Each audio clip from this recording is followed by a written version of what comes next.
থাকো, যেদিন তোমার আমার বাড়ির পাশের মসজিদের মাইকে ঘোষণা হইতে থাকবে, বাড়িওয়ালা নাই রে বাড়ি,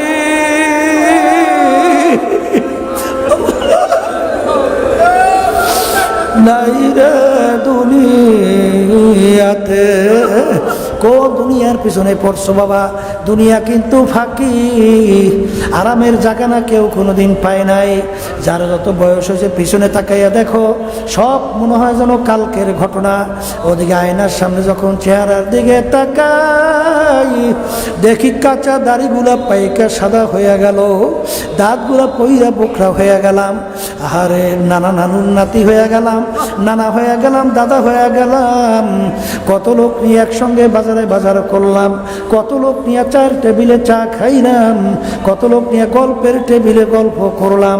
এখন বাজারে যাইয়া দেখি সেই লোকগুলাকে আর বাজারে দেখা যায় না, গল্পের টেবিলেও নাই, চায়ের টেবিলেও নাই। হে ফাতেমা, দুনিয়া থাকা অবস্থায় নিজে আমল করো, জাহান্নামের আগুন থেকে বাঁচো।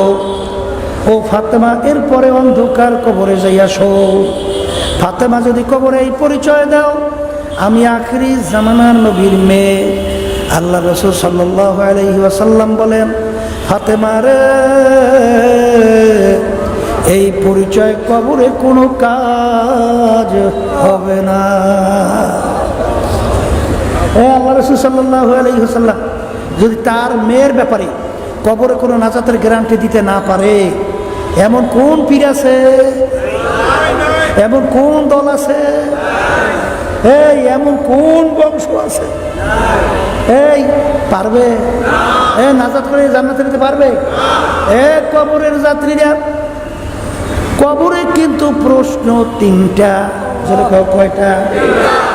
পীরের জন্য কবরে প্রশ্ন তিনটা, মুরিদের জন্য কবরে প্রশ্নের উত্তর প্রশ্ন তিনটা, গরিবের জন্য প্রশ্ন তিনটা, ধনীর জন্য প্রশ্ন তিনটা, মেম্বার, চেয়ারম্যান, এমপি, মিনিস্টারের জন্য প্রশ্ন তিনটা, সভাপতি, সেক্রেটারি, অমুক তমুক সমুক, তার জন্য কবরে প্রশ্ন কয়টা? জোরে বলো, জোরে বলো, জোরে বলো। দুনিয়াদার পাগল আমার বাবারা, দুনিয়ার ভিতরে যখন প্রেসিডেন্ট দুনিয়ার ভিতরে আসছিল, প্রধানমন্ত্রী আসছিল, বাজান কাপড় চোপড় নিয়ে আসছে না ল্যাংটা অবস্থায়? আর রাস্তার ফকির সে যখন দুনিয়ার ভিতরে আসছে, ল্যাংটা না কাপড় চোপড় নিয়ে? তাহলে দুনিয়ার ভিতরে আসছে সবাই কিন্তু এক অবস্থায়। ভাগ্যের বিনিময় কেউ বা প্রেসিডেন্ট, কেউ বা প্রধানমন্ত্রী। আবার যখন কবরে রওনা করবে, রাস্তার ফকির কেউ কিন্তু তিনটা কাপড় দিয়ে পেঁচ দিয়া ফেলাইয়া রাখবে, আর প্রেসিডেন্ট কেউ কিন্তু তিনটা কাপড় দিয়া পেঁচ দিয়া ফেলাইয়া রাখবে। প্রেসিডেন্ট যখন কবরে যাবে, তার জন্য কবরে প্রশ্ন তিনটা। কয়টা?